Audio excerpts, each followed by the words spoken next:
I'm Dr. Murli Krishna Konda, consultant neurologist and headache specialist at Murli Krishna Headache and Neurocare, KPHB road number 1, Hyderabad, Telangana. ఈరోజు మనం Alzheimer's disease గురించి కొన్ని ముఖ్యమైన విషయాలు తెలుసుకుందాం. అల్జీమర్స్ డిసీజ్ అంటే ఏంటి? అల్జీమర్స్ డిసీజ్ అనేది ప్రధానంగా ఒక రకమైన డిమెన్షియా. అసలు డిమెన్షియా అంటే ఏంటి? డిమెన్షియా అంటే మన బ్రెయిన్ యొక్క కాగ్నిటివ్ ఫంక్షన్స్, అంటే తెలివి సంబంధమైనటువంటి పనులు క్రమక్రమంగా తగ్గిపోవడం. అంటే ఇప్పుడు మనం ఒక పని చేయాలనుకున్నాం. పని చేయాలి అనుకుంటే దానికి ఒక ప్లాన్ ఉంటుంది, ఆ ప్లాన్ ఎగ్జిక్యూట్ చేసే ఒక స్కెచ్ ఉంటుంది. అలాగే మన మెమొరీ, తర్వాత మన అటెన్షను, మనం ఏ స్టెప్స్ ద్వారా పని చేయాలనుకుంటున్నాము, మన లాంగ్వేజ్ ఏంటి, తర్వాత మన విజువోస్పేషియల్ స్కిల్స్, అంటే మన చూపు ఏ విధంగా చూస్తాము, ఏ విధంగా పసిగడతాము, ఇవన్నీ కూడా కాగ్నిటివ్ స్కిల్స్ అంటారు. ఈ కాగ్నిటివ్ స్కిల్స్ కనుక ఏవైనా దెబ్బతిన్నట్లయితే దాన్ని డిమెన్షియా అంటారు.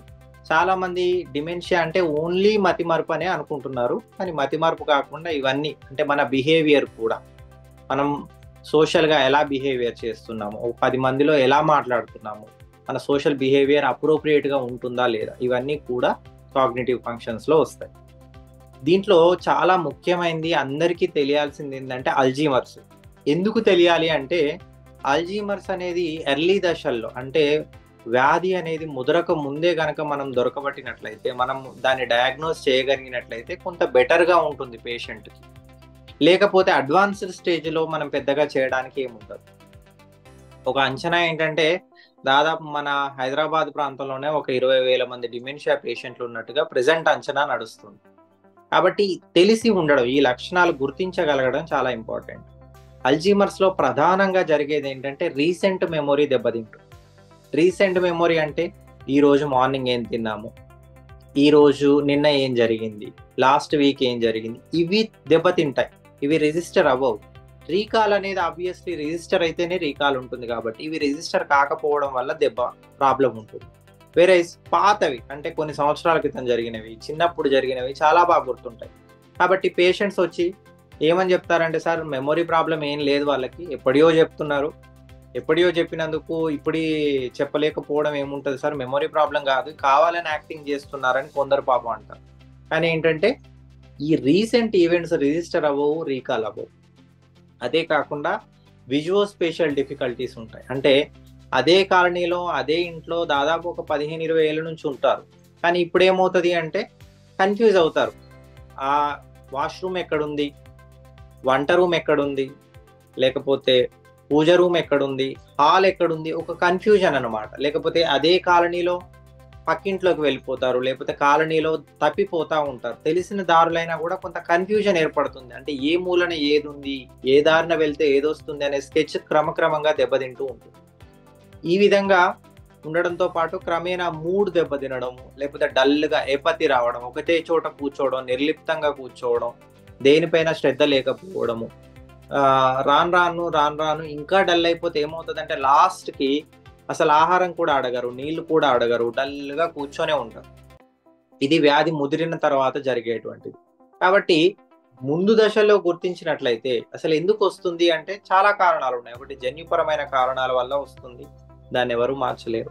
అదేవిధంగా స్మోకింగ్, ఆల్కహాల్, బీపీ, షుగర్ కంట్రోల్లో లేకపోవడము, ఇప్పుడు కొత్తగా ఓఎస్సి, అబ్స్ట్రక్టివ్ స్లీప్ అప్నియా, అంటే బాగా ఒబేసిటీ ఉండి సరైన శ్వాస అందక రాత్రిపూట గురకలు ఎక్కువగా రావడం, ఇంకా రకరకాల పొల్యూషన్, ఎయిర్ పొల్యూషన్, ఇంకా రకరకాల వాటి కారణాల వల్ల వస్తుంది. కారణం ఏదైనా తొందరగా గుర్తించడం అనేది చాలా ఇంపార్టెంట్. లేట్ అయినా కొద్దీ మనకి ప్రాబ్లం పెరుగుతూ ఉంటుంది.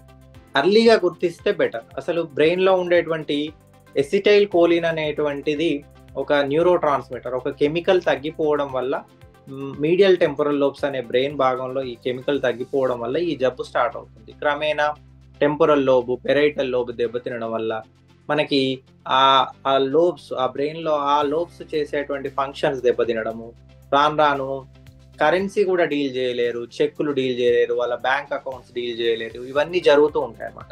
ఇవి కాకుండా ఇంకా రకరకాల డిమెన్షియాలు ఉన్నాయి. Fronto temporal dementia, dementia with lewy body. ఎవరైనా పేషెంట్ వీటిల్లో తేడాతో వస్తే అది ఏ డిమెన్షియా, ఇవన్నీ కూడా న్యూరో డిజనరేటివ్ డిజార్డర్స్. ఒకసారి కనుక స్టార్ట్ అయినట్లయితే క్రమేణా పెరిగేవే కానీ తగ్గేవి కాదు. వీటికి క్యూర్ అయితే ప్రస్తుతానికి లేదు. కాబట్టి ఎర్లీగా గుర్తించడం చాలా ఇంపార్టెంట్. ఎర్లీగా గుర్తించి మీరు తొందరగా డాక్టర్ దగ్గరికి వస్తే మిమ్మల్ని క్లినికల్గా కాగ్నిటివ్ ఎగ్జామినేషన్ చేస్తారు. కాగ్నిటివ్ ఎగ్జామినేషన్ అంటే దాంట్లో కొంత స్కోరింగ్ ఉంటుంది. ఏ స్కోర్లో ఫిట్ అవుతున్నారు, ఏ లోబ్స్ ఇన్వాల్వ్ అవుతున్నాయి అనే దాన్ని బట్టి మీది అల్జీమర్సా లేకపోతే వేరే డిమెన్షియానా.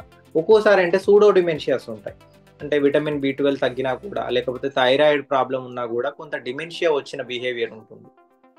ఈ కారణాలు ఏమైనా ఉన్నాయా, లివర్ ఫంక్షన్ ఏమైనా దెబ్బతిన్నదా, దాని వల్ల కూడా ఒక్కోసారి ప్రాబ్లమ్స్ వస్తాయి. కిడ్నీ ఫంక్షన్ దెబ్బతిని యూరిక్ యాసిడ్ పెరిగినప్పుడు, యూరియా పెరిగినప్పుడు, క్రియాటినిన్ పెరిగినప్పుడు వాళ్ళల్లో కూడా కొంత ప్రాబ్లమ్స్ వస్తాయి. ఇవి కాకుండా కొత్తగా ఆటో ఇమ్యూన్ ఎన్సెఫలైటిస్ అని వచ్చాయి. వీటిల్లో ఏంటంటే ఇవన్నీ రివర్సిబుల్ డిమెన్షియాస్. వీటిని మనం ఏదైనా ట్రీట్మెంట్ ఇచ్చినట్లయితే అవి మంచిగా అవుతాయి. కాబట్టి అది మన ప్రయత్నం అంతా రివర్సిబుల్ డిమెన్షియాను మిస్ కాకుండా ఉండడానికి మనం ప్రయత్నం చేస్తూ ఉంటాం. అంటే మనం చేసే MRI స్కానింగ్ కానీ, మనం చేసే PET స్కానింగ్ కానీ, లేకపోతే బ్లడ్ టెస్ట్లు కానీ, ఏదైనా ట్రీటబుల్ కారణం ఉందా అని దొరకబట్టడానికి మనం ఇది చేస్తూ ఉంటాం అన్నమాట.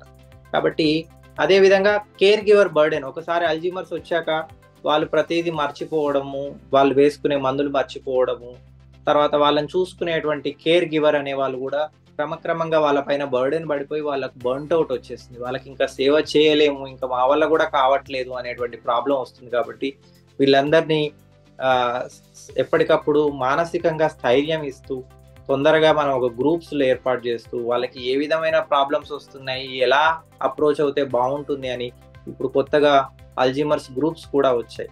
ఇదంతా కూడా ఒక్కరితో అయ్యేది కాదు. మనం స్పీచ్ థెరపీ, స్వాలోయింగ్ థెరపీ చేయాల్సి వస్తుంది. ఒక్కోసారి ఏంటంటే మనం పేషెంట్స్కి వాళ్ళ కేర్ గివర్కి అవగాహన కల్పించడం, ఏ స్టేజ్లో ఏది ఇస్తే బాగుంటుంది అనేది ఒక రోడ్ మ్యాప్ ఇస్తామన్నమాట. కాబట్టి అందరూ అర్థం చేసుకోవాల్సింది ఏంటంటే తొందరగా న్యూరాలజిస్ట్ని సంప్రదించాలి. లేట్ చేశాక మీరు న్యూరాలజిస్ట్ని సంప్రదిస్తే ఎవరము ఏం చేయడానికి ఉండదు. అర్లీగా సంప్రదించండి, అది ఇంపార్టెంట్. Thank you.